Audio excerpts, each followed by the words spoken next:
This is Alicia Ruverall, and I'm with Roy Willis at the Corsound Waterfowl Museum in Harkers Island, North Carolina. Today's date is July 28th, 2000, and this is my tape number 728 2000 RW.1. And we'll be talking about Mr. Willis's decoy carving and also about his suggestions for the museum.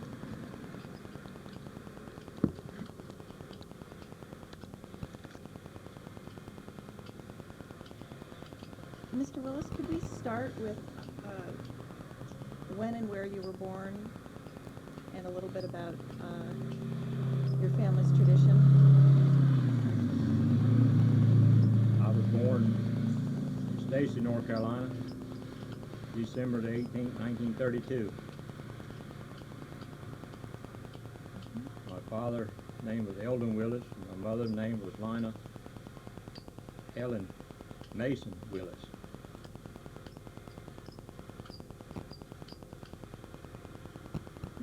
At that time, my father was basically a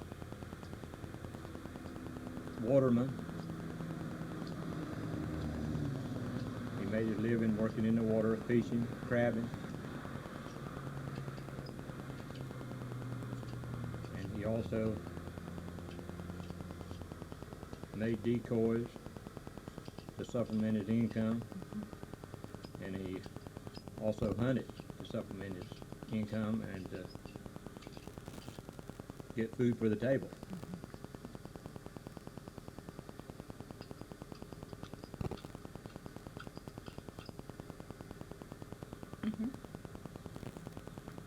So, tell me a little more about how your tradition evolved out of his tradition. Well,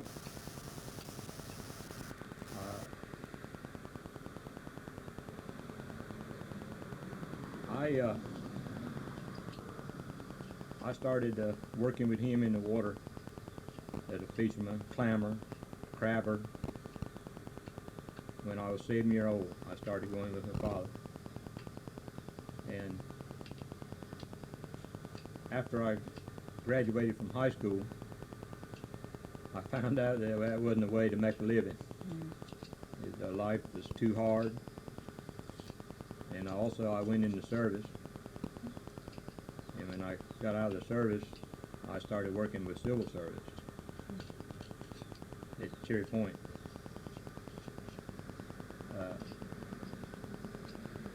And after I started with civil service, my father, he left the water work mainly and started working with a shingling company, Lloyd A. Fry, out of Morehead City. We would still work on weekends and some nights.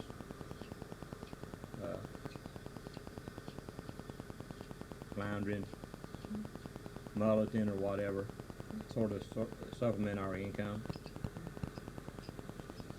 So you kept that connection to the water. Yeah. Yeah.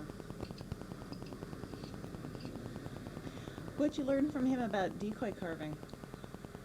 Well, he started making decoys when he was a teenager. I don't even know if he was a teenager. I think he started about when he was 12 years old. He made a rig of decoys to hunt with. Him and his high school or grammar school buddy. And I have some of those decoys. They were made about 1921 or 22. And in 1926, he started making with another fellow that was from our area. His name was Mr. Elmer Sawler. And they made decoys right on up to Mr. Elmer died in 1964. They made them from 1926 to 64. And after Mr. Elmer died, my daddy wanted to keep it up, so that's when I started. I started making decoys with him in 1964. And we were making them and selling them to the local people that hunted. Well, it wasn't necessarily local. It was people from all around would coming through the area to stop by. People from Durham and Raleigh and all around. They'd stop by and pick up a few decoys. And at that time we were selling them ready to hunt, a decoy made and ready to hunt for $1.25 a piece. That was before the decoy fad started and the prices started rising. And after the prices started going up, then a lot more people started carving. But I carved with my daddy about 17 years before he died. He died in 1981. And I've kept the practice up right on till now. I've been carving about 36 years. Now, do you do things, how do you do things in comparison to him in terms of your carving? I still use the same pattern that we use. There might be a little bit difference in the shape of them. He made them, sometimes he made his decoys more rounder than I do. Of course, then we made them really out of logs, trees that were had been chopped down, and sometimes when we made them, they'd be just as round as a log, and we just sort of flatten out a place to put the heads, and well, we do a little bit of carving on, but they were more rounded type bodies than what I make. I make a more or less a flat bodied decoy. It sets better in the water and don't rock as bad. But we were getting to that style just before he died. What else would you say is unique or distinctive about your style of decoy carving? Well, there's nothing fancy about it, I can tell you that. It's just a hunting style decoy, and that's basically what I like. I don't care for the decorative. I've got 3 or 4 in my collection that people have given me, and I appreciate them, but I still like the old hunting style type decoy. What do you like best about the old hunting style? Well, I don't know how to explain it. It just appeals to me at all. That was what people used to hunt with, and there are many fine meal put on the table as a result of the decoys, and they just appeal to me. I like them. So is it the practicality, the fact that they help brought the food on the table, that they have a function? Well, I guess you could say yes, it would be something to that nature.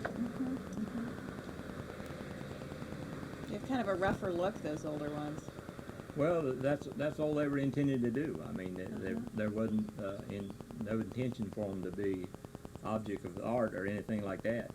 Which people make decoys, or they make birds now, or ducks, and they make them so lifelike that you can take and put one that they make at a distance and put a live decoy right alongside it, or a live duck, not a live decoy, but a live duck. And you can take a picture of them, and you look at the picture, and you can't tell which is which. Wow. So there are people that good, but I just like the old style that people used to hunt with. I collect them. I've been collecting all my life. I collected the first decoy that I got in my collection when I was about 6 or 7 years old. I was going with my uncle, actually my great uncle, my mother's uncle, to fish a net one morning, and we poled out in a little pole skiff to the net, and when we were going along the shore, I saw a decoy, a bobbing in the marsh where it broke adrift, and I got my uncle to go there, and I picked up that decoy, and I still have it. I've had that decoy now about 60 years. And I was lucky because I hunted with it for years, and I was lucky that I didn't lose it. But so happens I didn't, and I still have it. Was it a good decoy? Yes, it was. It was a real good decoy. But it was a hunting style decoy. It's basically similar to what I'm making now. What makes a good decoy? Well, one that'll attract ducks, I guess you would say. And there again, that's according to the weather conditions, how good the ducks decoy. You can take a real bad day, and I've seen them decoy to plastic bottles. And I've seen what we call a bluebird day when it's slick calm and no wind at all. They won't decoy to anything. So it's weather conditions that basically what makes a decoy work well. It's a good decoy. And then you would want one in bad conditions. You'd want one that would stay upright and not roll back and forth as much as some other ones. It was more stable in the water, because a duck would be stable in the water no matter how bad it gets. A live duck would. They would just go up and down with the waves. So you would want something like that. I've seen them decoys turn over bottom up. So if you got one like that, that's no good. So Tell me a little more about the materials you use. You did a little demonstrating for me earlier. Can you tell me about this process? The materials you use is basically you'd want something light that would carve good. There are a lot of different woods that meet that specification. Juniper, cypress, white pine, or any type of pine that's light, southern pine. But a lot of people now use Tupelo gum. And Tupelo gum is a hardwood. But the wood that they use for the decoys, these trees grow inland, the Tupelo does, on the river where it's sort of brackish water. And after they timber area for the logs, they go back and cut the stump, what we call the stump of the tree, what's left, for this decoy wood. And being where it grows in a swampy, watery area, soaking up the water, I guess, is what does it, through the years, causes this wood to be light. And it's a real good wood for carving, but it's not a real good wood to make decoys to hunt with, because if you don't seal it real good after you make your decoy, or while you're making your decoy before you get ready to paint it, it'll soak the water right back up, just like it did when it was a live tree. And the decoys will get so heavy that they're not any good. But now you can seal it with a good sealer before you paint it, and you can make out with them they're all right. And it's also good for carving like we do now, because most people don't use wooden decoys to hunt with anymore. They use plastic ones or whatever. You hardly ever see anybody hunting unless he makes his own hunting rig. A bunch of decoys. We call them rigs when you got 50, 75 that you hunt with. And Which do you use? well, basically I use plastic ones. Once in a while I'll put out some wooden ones, but my old hunting rig, I retired those in 1960 after the value of decoys started escalating. So unless a fella makes his own decoys, they're too expensive, really. Yeah. What the problem is. Yeah. Because if you had 100 decoys in a hunting rig, which a lot of people use that many,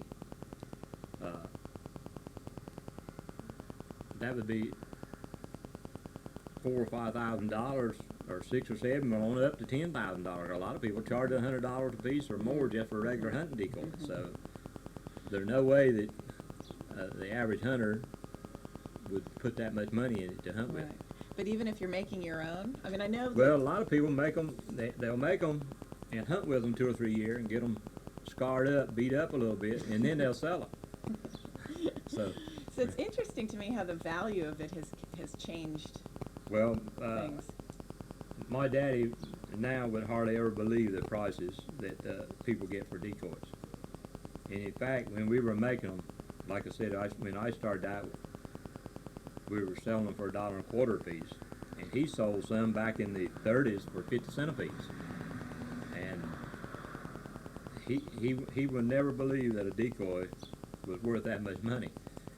And it was hard even when the prices started escalating for, I believe the most that we ever got for any, and that was around 1980, we were selling decoys for $8, $10 a piece.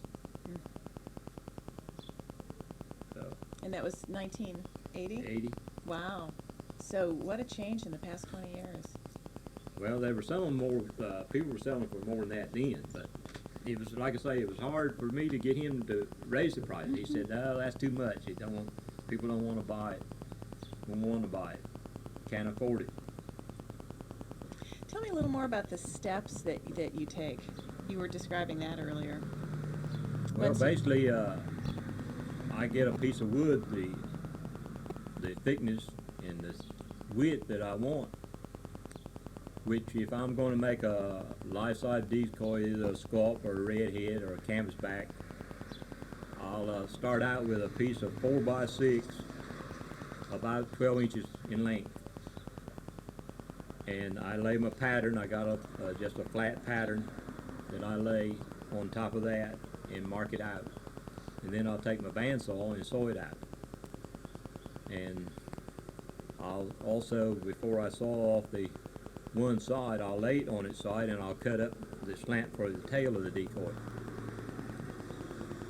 And after I get it sawed out,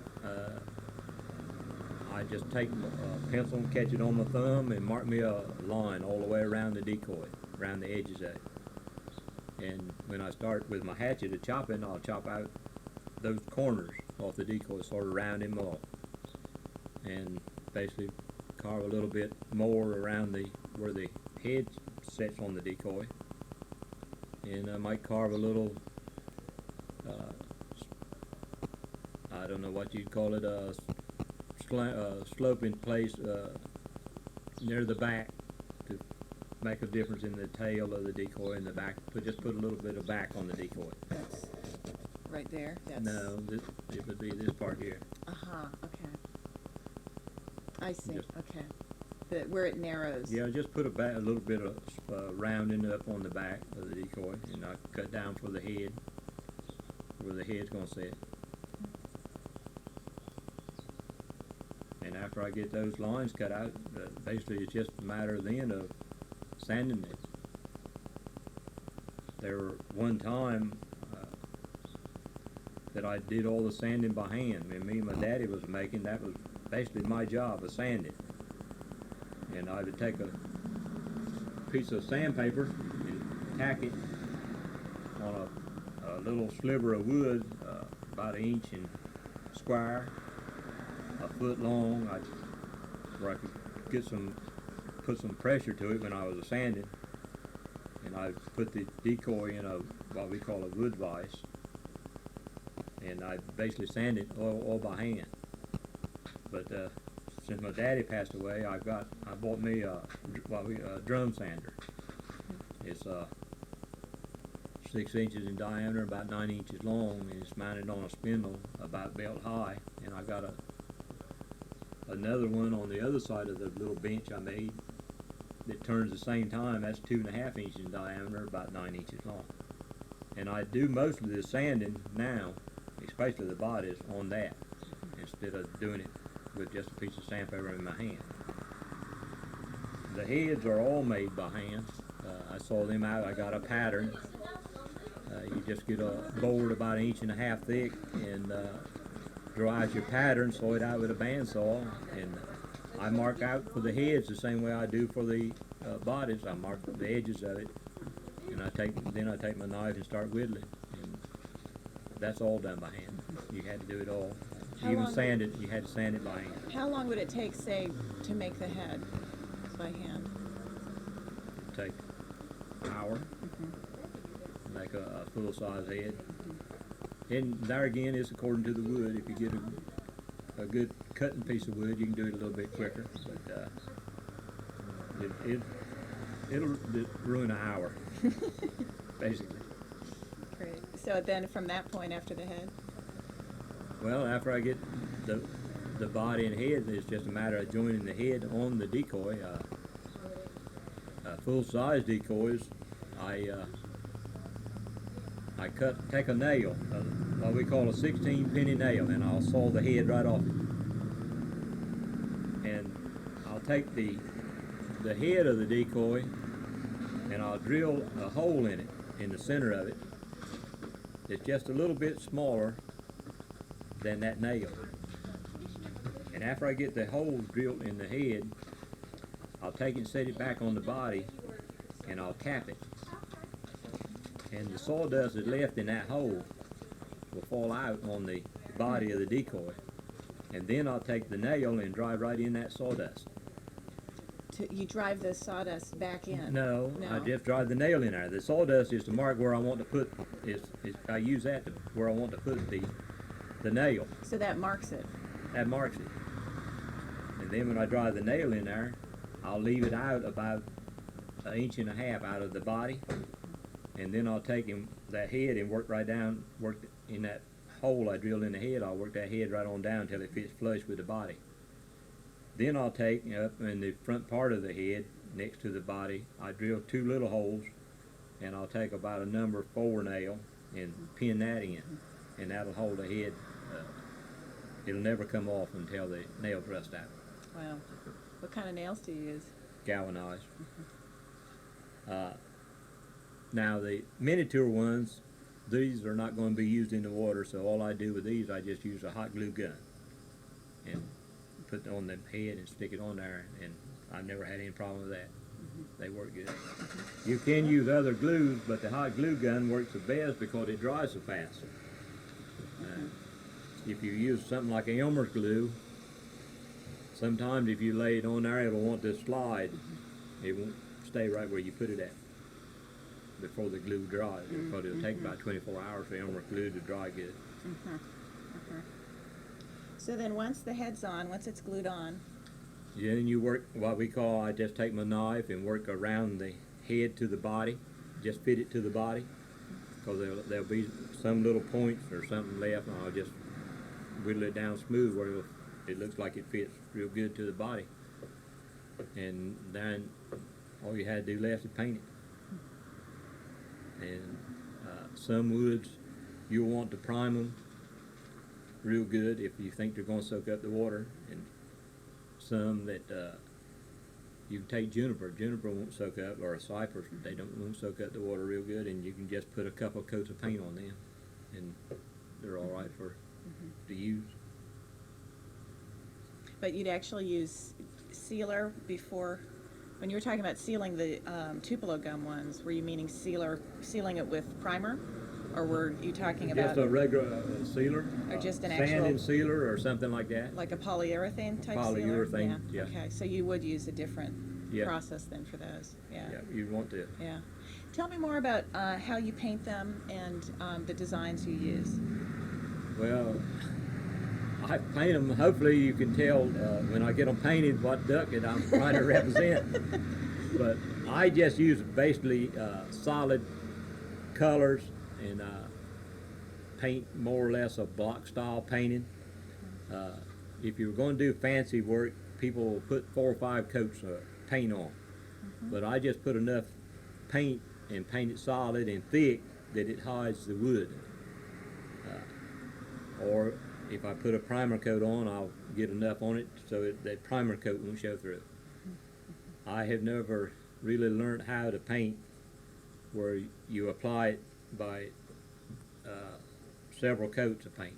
A lot of people paint with, it looks almost like water they're painting with. They'll paint it real thin and it'll dry and they'll go back. And it really, what it does is gives a soft, deep texture or whatever to the decoy. It'll look like it's, but my decoys are not like that. I just paint them solid, full, heavy coat of paint. And tell me what kinds they are that you ordinarily do. Well, I have made probably every type of decoy that comes, or duck that comes in this area. And they're, I don't know, they're probably 20 species. Wow. And I also make birds. I make shorebirds. I make a loon. And of course I make the geese and brant too. Which kind do you like to make best? Any particular favorites? Well, I make, I'd say the redhead probably is my favorite in making. And blackheads, or scaup, I make more of them than I do any other kind. Make a lot of buffalo heads too. That's basically, there are more of those in this area than there are any other type.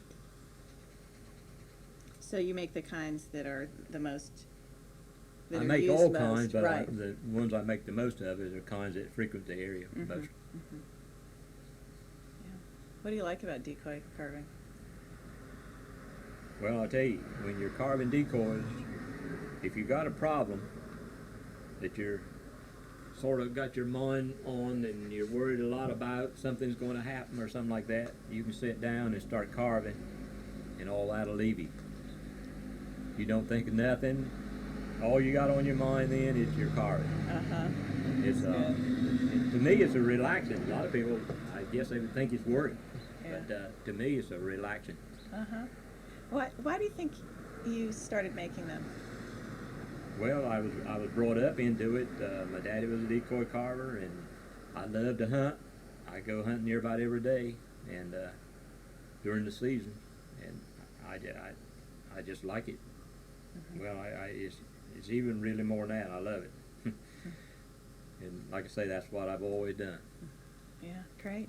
Can you tell me more about how your decoy carving fits into kind of the history of Core Sound? Because that's kind of what I'm trying to get us to think about in these interviews, is how the traditions connect to the museum, what the museum should be exhibiting. Well, it's just a tradition of this area. It's always as far back as I can remember, and as far back as my daddy, and before that, it was just a way of life. Everybody did it. And in the past, it was basically done like I said at first. It was a way of making a few extra dollars if you carried out sportsmen, and then everybody enjoyed a duck dinner or a goose dinner. And really, that was your Sunday dinner. That was the best you had in the week. And So it put food on the table. It was food on the table, and people were used to that type of food. Now, if you can cook a duck or something like that, and you can invite a young person in, and he'll turn up his nose. He's never eaten duck before. He don't know anything about it. So when you're brought up into it, and that was all you had, you either had to enjoy it or go hungry. That's what it amounted to. Yep. Great. Let's talk a little bit about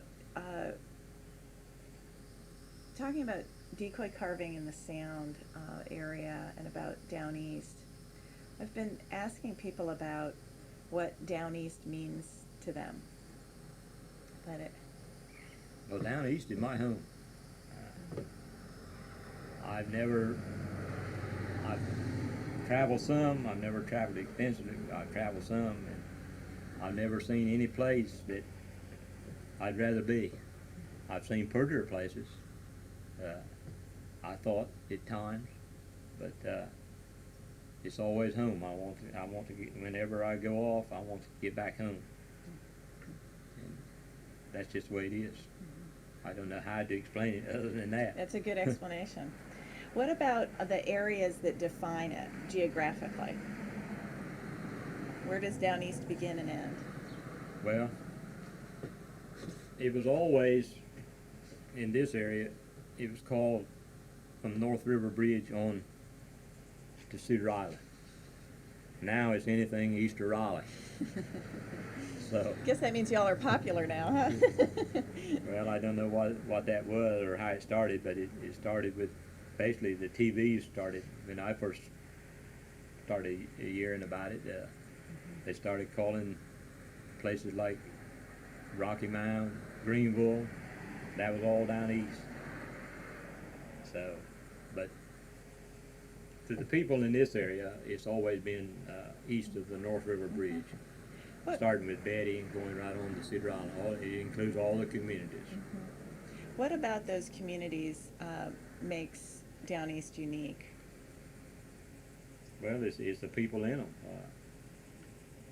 It seems like most of the communities have got more people that with the same last name than other communities have. When you start down with Betty, you start with Gillikin. When you come on up in Otway, it's Lawrence's.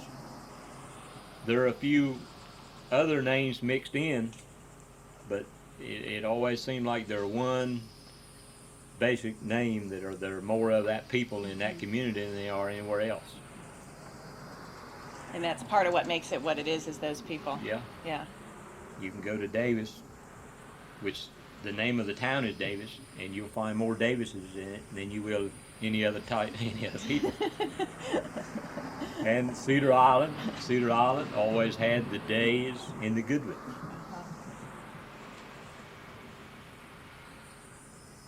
You knew where people were from just by their name. And where I live at one time, of course, I doubt if there are that many now on Stacy, but the Masons were the last prominent name.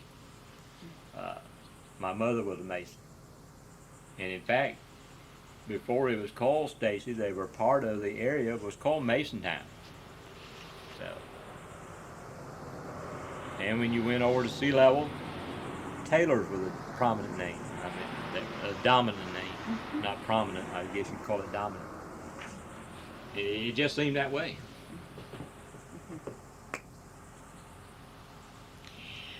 What about the traditions in the area? What would you say, what traditions make Down East unique?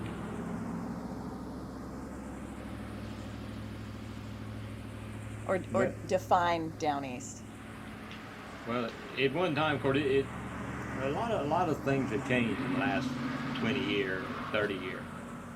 But basically, all of Down East at one time, besides, I'd say, North River and Otway and Betty, that was more or less a farming community. They relied more in that area on farming. Then as you got on down to Harkers Island, Marshallburg, Smyrna, Davis, Willis and Stacy, Sea Level, it was more in the fishing line. They worked more in the water, those people did. Atlantic, Cedar Island. And did some folks do subsistence farming along with fishing? Oh yes, most everybody at one time had a garden. They didn't have big gardens, but they had enough that it supplemented the food for the family. And it was just like hunting. Basically, if you got more than what you needed, you give it to your neighbor. And your neighbor would give it to you. They were that type of people. When you go out a day and kill, before the limits got so small, when they were 10, 15, 20 bag limits on ducks, people went out. If you got a good day, they killed that many. And when they brought them in, there was more than they needed, so they give them to their neighbor. So, and you would sit down at night in an old house somewhere and pick the feathers off of the ducks and stuff, and they used them for bed and pillows. So everything was used. Everything was used. Nothing was destroyed. Yeah. And it sounds also like you're saying. And it was also needed. Yeah. Yeah. You didn't have the money then to go to the furniture store and buy a bunch of furniture and pillows or whatever and mattresses. You used what you had and made your own. Do you think people are as interdependent in that way as they used to be? I don't think they are anymore. There's some that are like that, but the younger people are getting away from all that. It's a different world. Yeah. Sounds like you're saying fishing and farming, but also that how people shared those resources seems like it was part of what was unique. Yeah, that's right. That's what I was hearing. Yeah. Well, your neighbors were your neighbors. I guess when you lived in a big city, You might not even known your neighbors. But they were at one time in the community I live. I knew everybody in that community, about 300 people. And even that small community now is still like that. They're probably a fourth of the people I don't know. People that have moved in there that don't associate with you. They just do what they do, and you do what you do. So different kinds of interactions as well as the traditions themselves, it sounds like, in terms of what made up the community, what made up Down East. That's right. Now, how could the museum represent those traditions and that way of interacting, too, that you're talking about? Well, the only way I know that you put on a display that would bring to mind those times of life. What would that display look like, do you think? It'd be a man probably in a boat with a small boat behind him, what we would call a skiff, with a bunch of nets on it, going out fishing, or a bunch of decoys. You could have another one just like it, with a bunch of decoys in it, and people going to hunting. And to me, that would bring back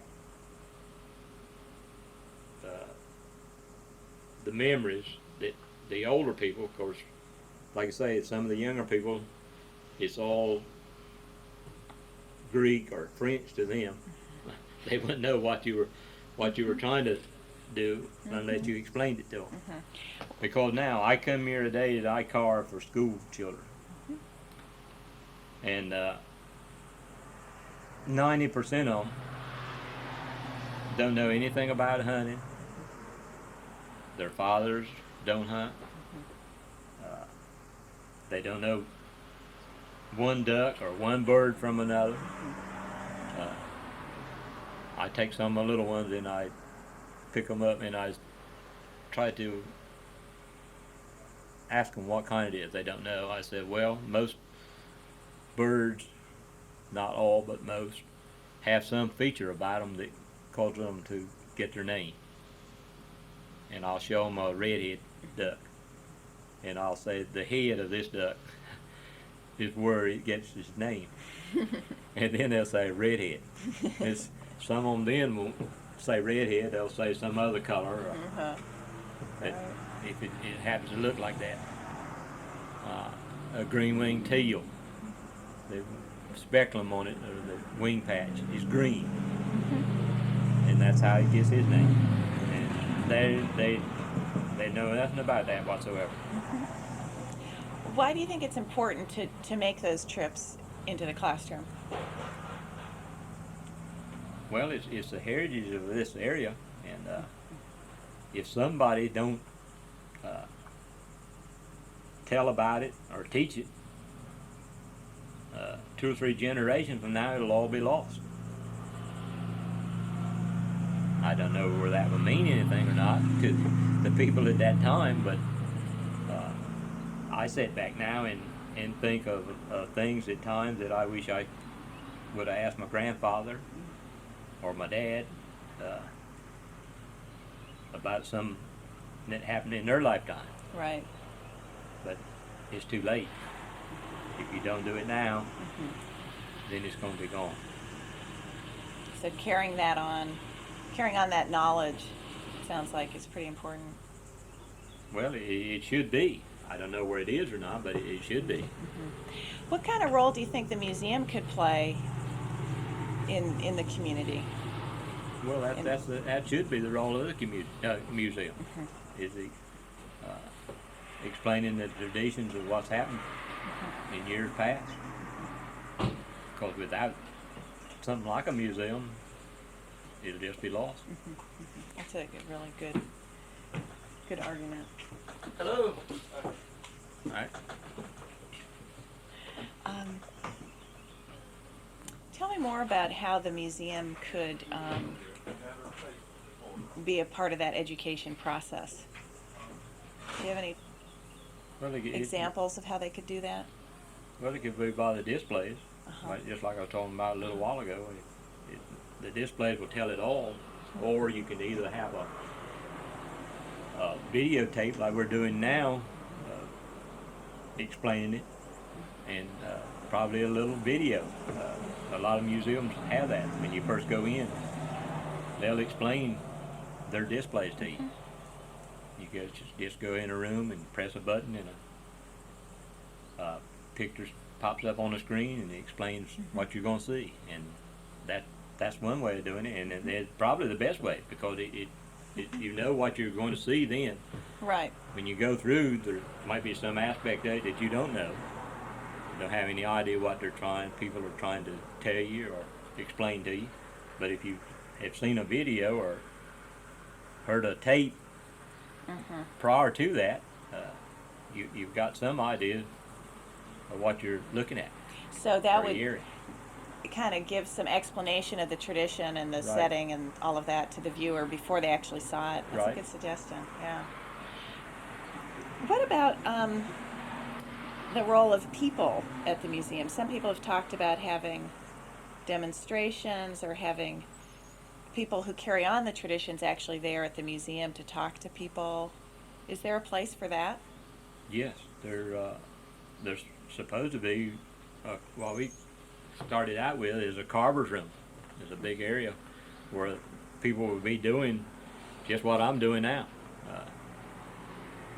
explaining how to carve a decoy, how to paint a decoy, and all aspects of it. What kind of wood you use. Then there's other traditions will probably be in there too. Something about the fishing industry, in all aspects of that. Clamming, crab making, not crab making, but crab pot making, where how you catch the crabs,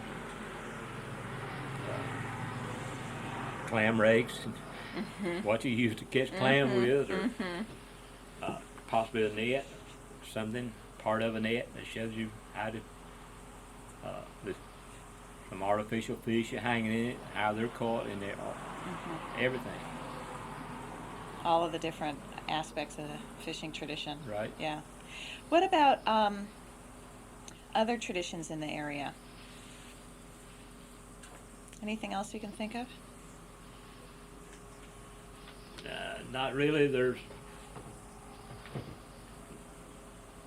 I don't know really of anything other than there are people does craft work, different types of craft, but it's never really been derived from what we'd call a tradition of this area, I would say.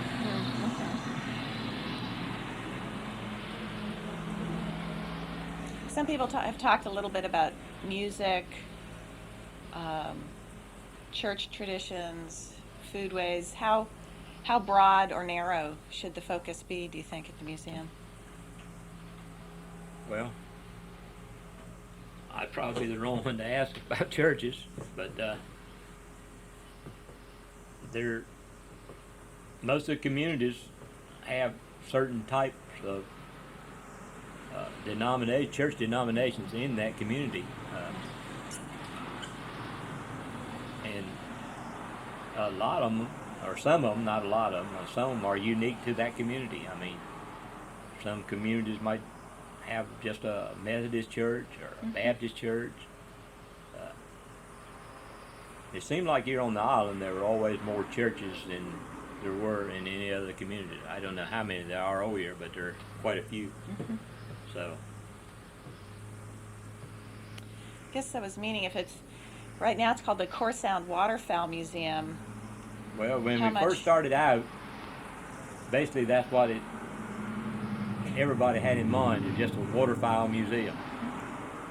But we've, in our fundraisings and our beggings and trying to get money to build the place, we've had to touch everybody. And I guess now is probably it's leaning a little bit away from the just pure waterfowl.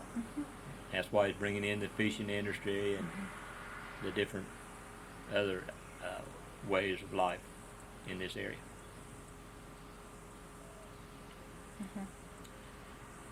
So it's gotten a little broader than it was initially. Yes, it has. What about with boat building traditions? Some folks think that all aspects of boat building traditions should be represented at the museum, and some other people think it should just focus on connections to hunting and waterfowl. What would your Well, thoughts be?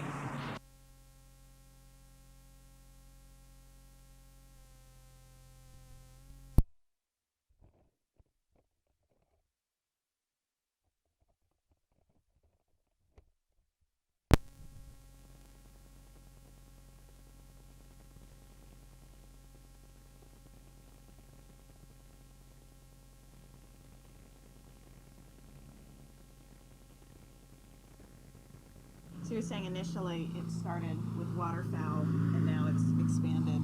it's expanded, Uh-huh. and there probably had to be more of the boating industry, Uh-huh. and the ways you build boats and the styles of boats and things added to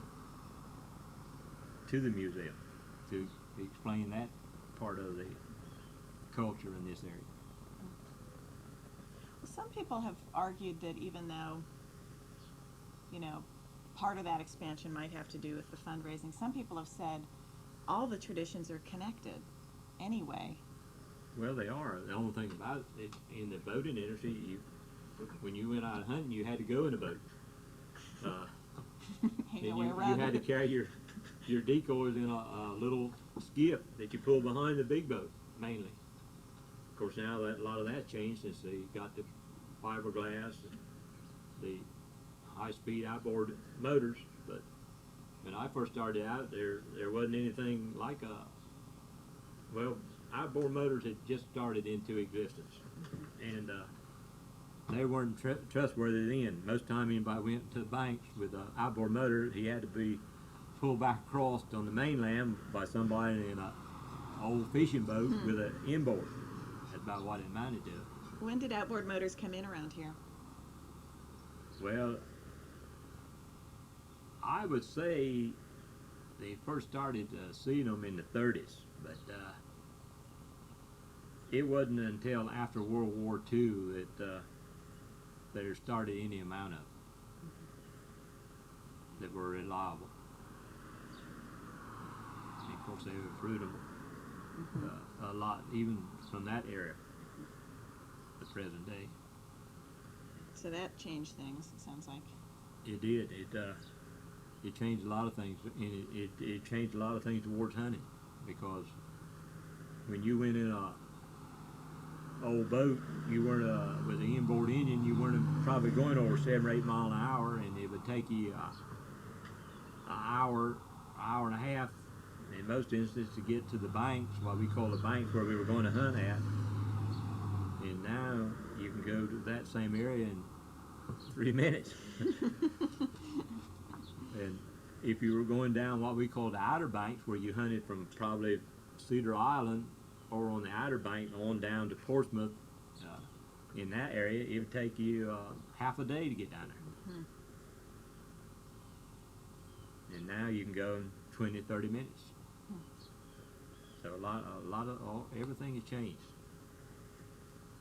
How important would it be for the museum to talk about those kinds of changes? Technology. No one's really talked much about the effect of technology on hunting. Well, that would be a start right there. And it might not be interesting to some people, and some people it might be. But it's sure something to think about and to explain to people, telling them that times were slower than what they are now in all aspects. Travel. Yeah. Do you think that changes the experience of hunting at all? Does it for you?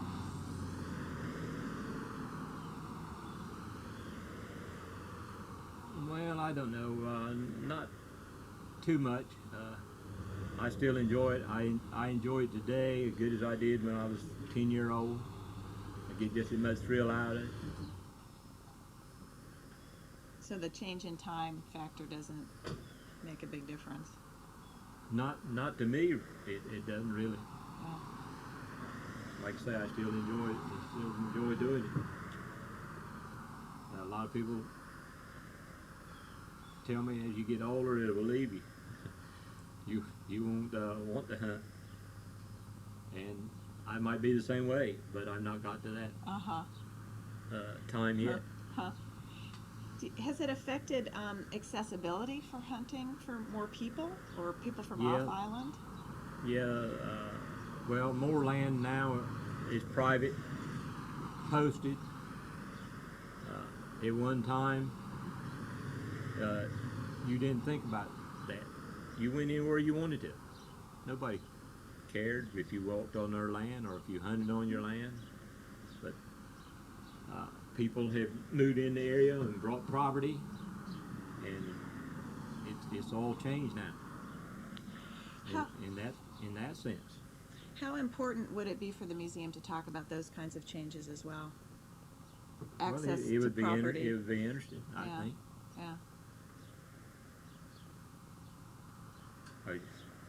When I grew up, you could go on the Outer Banks, and you could hunt anywhere you wanted to. Now it's owned by the Park Service, the federal government. They've got restrictions, what you can do and what you can't do. And they keep tacking on some every so often, and possibly in the future it'll be where you won't be able to hunt at all. But that, when I was growing up, that wasn't a problem. Anywhere in the woods out back you wanted to hunt, you could hunt.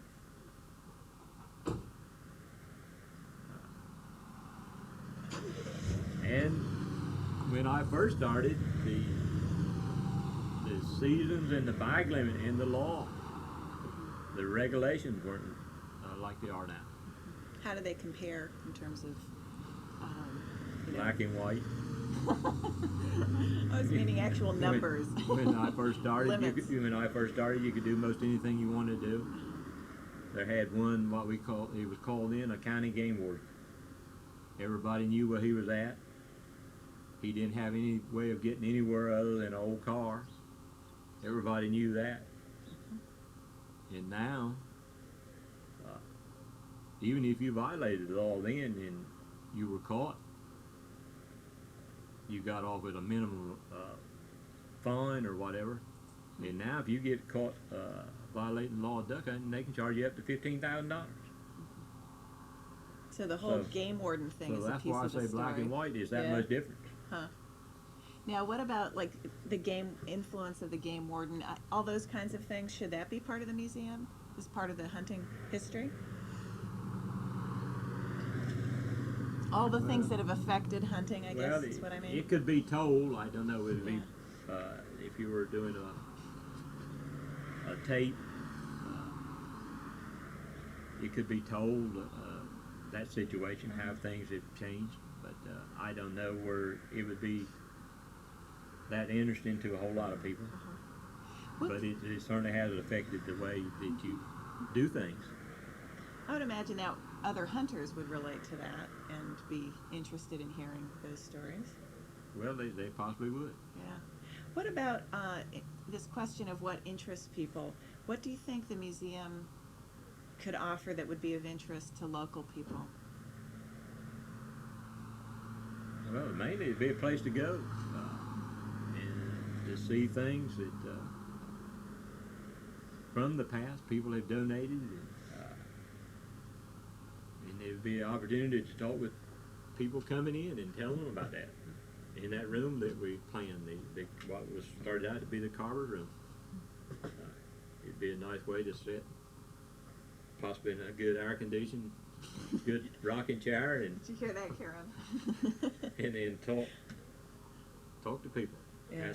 Pass away the day if you had a leisure day. Yeah, great.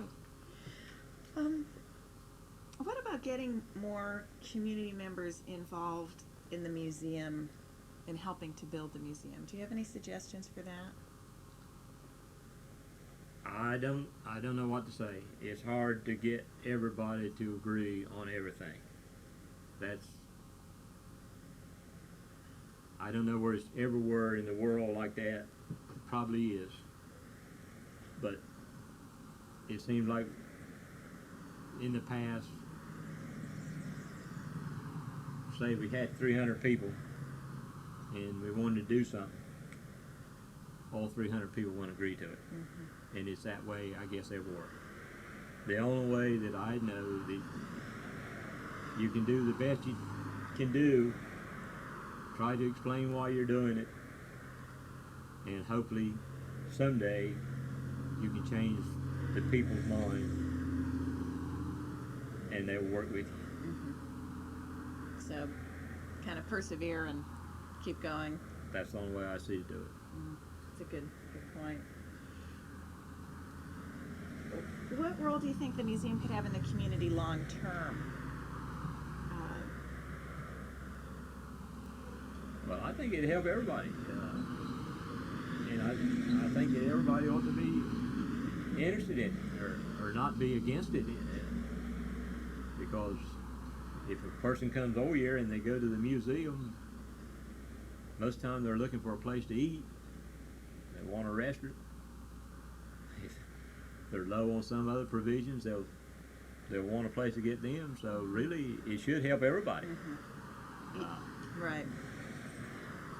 And from helping everybody, I don't see why everybody shouldn't be for it, or even if they don't want to get involved with something like that, not be really against it.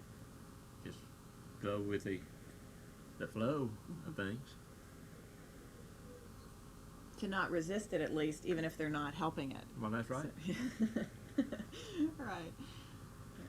What's that expression about if you're not part of the, if you're not doing anything, you're part of the problem, or I can't remember what that is. What about if there were 3 rooms in the Museum of Down East, what they would look like? You've talked about a carving room. We've talked about a display of a man in a boat with a skiff with nets in it. Are there other particulars that you could offer to the museum board? What those rooms should look like? Well, I really, I can't other than that. You, like I say, the walls, you could paint it with, I guess you'd call it diorama, whatever. You could paint all of that, the boats and the fishing and the hunting and the duck That's a nice idea. Yeah. on the walls, and then Right. have your actual display of objects down in front of it in a little area. Say out from the wall, probably 8 feet. Have your displays of your old duck decoys and your old fishing implements.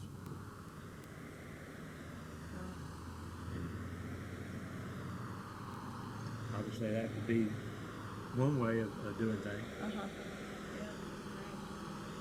Yeah. Anything more you'd like to add about the museum? Why it matters? Why it matters to you? It matters to me because I enjoy this thing. I like it, and I've been with it since starting. I've gone all over the state, displaying, demonstrating, and it's just what I'm most interested in. And I like to say some people are not interested in this stuff, and I can understand that. But if I wasn't interested in it, then I really wouldn't be against it. But I just enjoy it.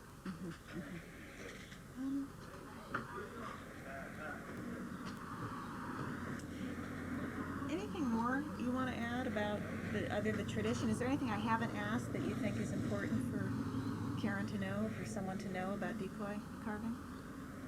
No, I can't think of anything right off now. Yeah. We talked so much.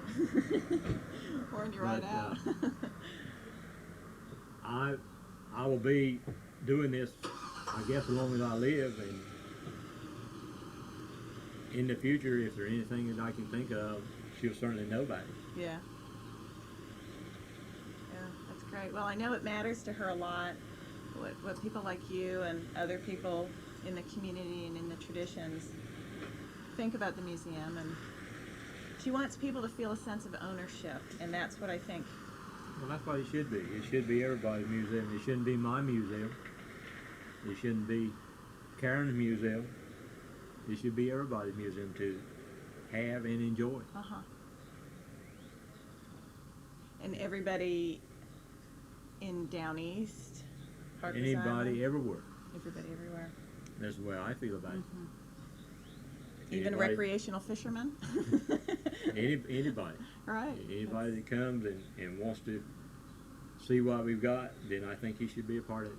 Yeah. Show him everything. Everybody can value from that.